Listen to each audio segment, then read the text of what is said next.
um dos procedimentos mais importantes com relação ao sistema digestório dos equídeos é a sondagem nasogástrica. Essa sondagem ela é feita nos equídeos pela impossibilidade que essa espécie tem de fazer a êmese, ou seja, de vomitar, por vários motivos. Ângulo de inserção do esôfago no estômago e o principal deles, a ausência de um centro emético na região do tronco cerebral. Então isso e alguns outros fatores, como por exemplo a força de contração do cárdia, eles impossibilitam os equídeos de vomitar e de eructar, tanto de fazer a êmese como de expelir gases. Então, nesses animais, quando esse estômago ele é acometido por distúrbio de fermentação, principalmente, é necessário fazer esse procedimento da sondagem nasogástrica.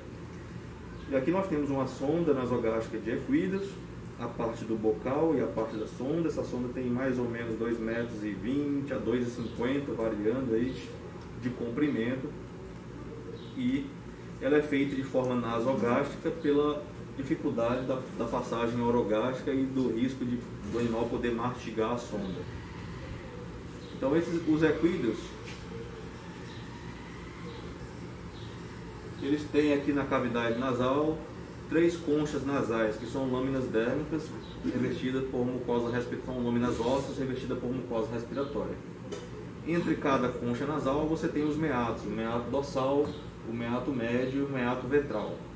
E ainda você tem na parte externa aqui o chamado divertículo nasal, que é um fundo de saco cego que tem na entrada da cavidade nasal, que deve ser evitado.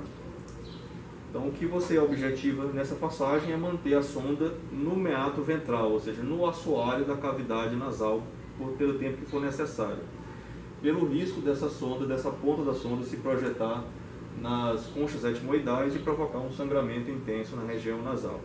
Tá? Então, essa sonda ela é posicionada no pescoço para evitar que se entre em contato com o solo e adquira sujidades, areia.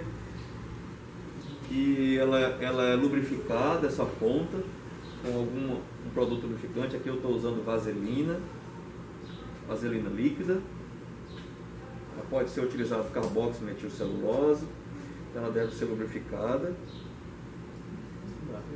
E o outro detalhe importante é utilizar uma sonda de calibre adequado a cada porte de animal. Aqui eu tenho uma sonda número 10, ou seja, com 1 centímetro de diâmetro. Essa sonda tem até o número 17, com 1,7 centímetro de diâmetro.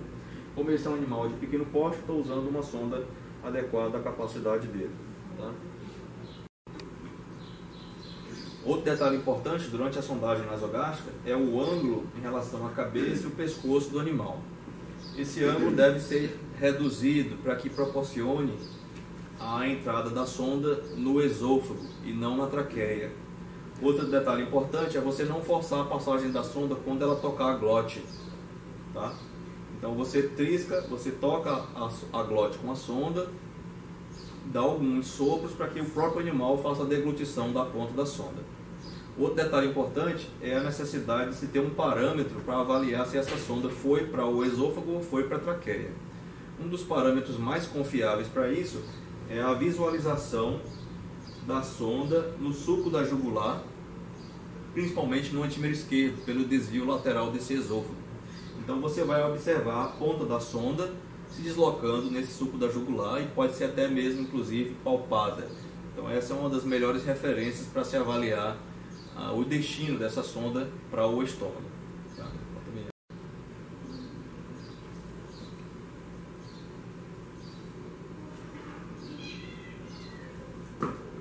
Antes de começar, é importante lembrar que a literatura demonstra essa posição aqui para fixação da ponta da sonda com o polegar, a mão posicionada no chanfro e o polegar forçando a ponta da sonda para a parte ventral. Se quiser estacionar aqui a cabeça dele para trás. Então eu vou fazer de uma forma um pouco diferente, mas isso fica a critério de cada um. Eu vou entrar com o polegar junto com a sonda, sempre privilegiando o assoalho da cavidade nasal.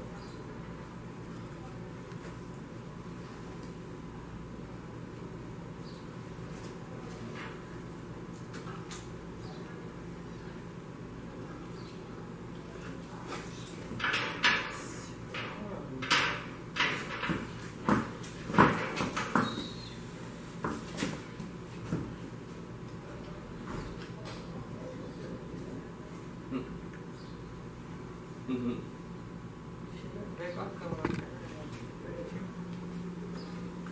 Dá pra ver? Aqui, ó. Deu.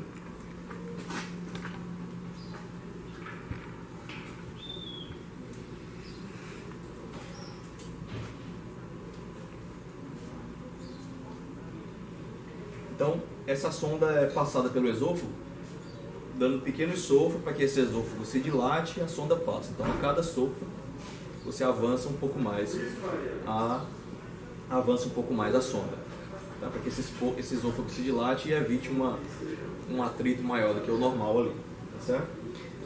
Se fosse uma situação de lavagem, seria colocada uma quantidade de líquido à temperatura corporal,